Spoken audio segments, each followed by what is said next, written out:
Murakaze neza rero bakunzi ba Best Life Coach, nongeye kubaha ikaze aho muri hose mu gihugu.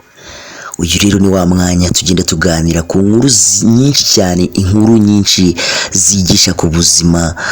Kenshi rero muri no minsi mu biganiro turimo turatambutsa ni ibiganiro byigisha ku buzima, kubera ko burya tutazi ubuzima bwacu icyo busobanuye nta nubwo twabasha no kububamo.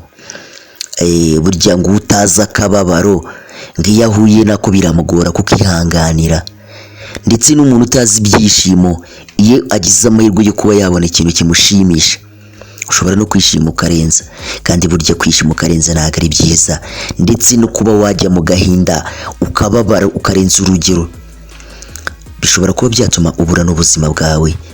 Akenshi burya abantu dusanga biyahuye cyangwa se abantu dusanga barahuye n'ibibazo by'imitima, ugasanga umuntu ngo arwaye umutima, hari ukurwara nk'indwara, ndetse hari no kuwurwara bitewe n'ibikomere wagiye uhura nabyo. Burya ni ibintu bigenda bibaho cyane.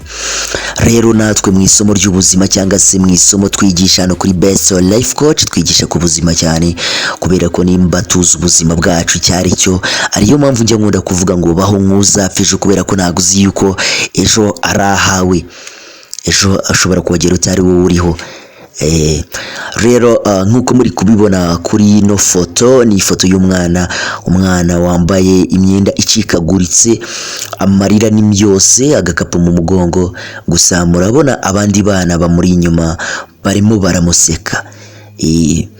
Akenshi buriya mu buzima bibaho, iyo uri mu bibazo ntago ubura abagukomera, ndetse n'iyo uri mu byishimo ntago ubura abo mwishimana.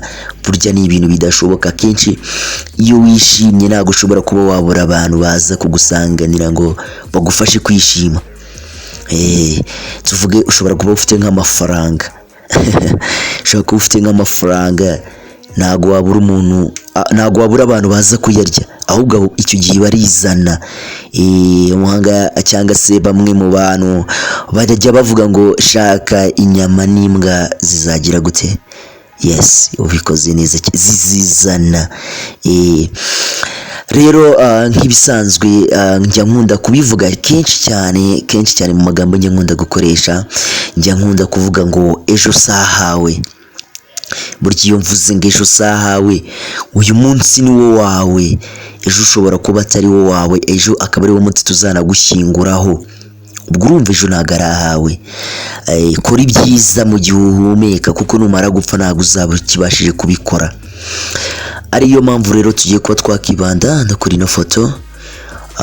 Iyi foto rero muyibona n'umwana ubabaje cyane, umwana ari mu marira, bagenzi be barimo baramuseka.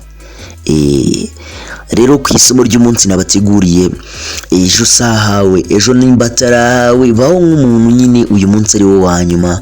Baho nk'umuntu witeguye yuko ejo ushobora no kuba wapfa. Uyu munsi ushobora kuba ukenye, uyu munsi ushobora kuba uri kurira, uyu munsi ushobora kuba wambaye nabi, uyu munsi ushobora kuba uri mu gahinda, uyu munsi ushobora kuba ufite amarira menshi wibaza ati ejo nzabaho gute.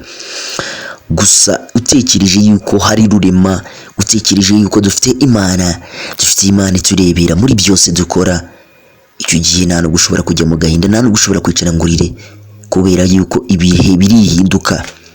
Nimba mubizi neza, isi yacu irizenguruka. Ushobora kuba utabona ngo isi irizenguruka, gusa isi yacu irizenguruka, itujyana aho tutakabaye kuba turi. Uyu munsi ushobora kuba uraha, ejo ukisanga ahandi, ndetse ushobora no kwisanga ahandi utakitwara neza, ukagaruka aho wari uri. Nibyo bavuga ngo baho nk'uzapfa ejo. Gira neza mu gihe ugifite ubushobozi, kuko hari igihe ushobora kuzicuza kugira neza bitagishobotse.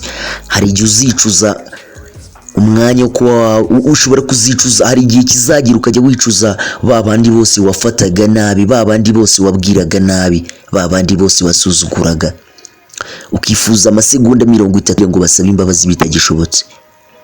Baho nk'uzapfa ejo, baho nk'uzapfa ejo. Iyo mvuze ngo baho nk'uzapfa ejo, koresha igihe cyawe neza, utazigera ukicuza. Uyu rero ni Gasana Sadu nk'ibisanzwe. Isomo ry'umunsi, baho nk'uzapfa ejo, kubera ko ejo ntabwo ari ahawe. Kora ibyiza ugifite ubuzima. Reka tuzakomeze ubutaha. uyu ni Gasana Sandro kuri Best Life Coach. Ciao ciao.